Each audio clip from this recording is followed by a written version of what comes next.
ہم نماز تو پڑھتے ہیں مگر دل میں نفرت رکھتے ہیں، ہم روزے رکھتے ہیں مگر زبان پر زہر اگلتے ہیں، ہم قرآن پڑھتے ہیں مگر انہی پر عمل نہیں کرتے، ہم حج کرتے ہیں مگر واپس آ کر تکبر نہیں چھوڑتے، ہم دین کے نام پر جیتے ہیں مگر دین کی روح سے مر چکے ہیں، ہم رب کے سامنے سجدہ کرتے ہیں مگر بندے کو حقیر سمجھتے ہیں، ہم ظاہراً پاک ہیں مگر باطن سے گندے، نیتوں میں زہر اور زبانوں پر اللہ کا نام۔ ہم وہ قوم ہیں جو مسجدوں میں صفیں سیدھی کرتی ہیں مگر کردار میں ٹیڑھ رکھتی ہیں، ہم وہ لوگ ہیں جو نعت سنتے ہوئے رو پڑتے ہیں مگر کسی غریب کے لیے ایک روٹی نہیں نکالتے،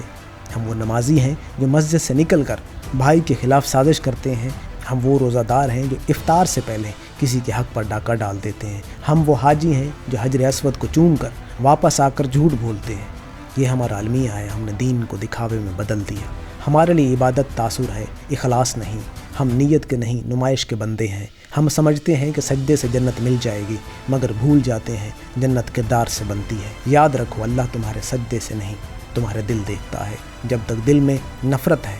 تمہاری نماز زمین سے اوپر نہیں جائے گی۔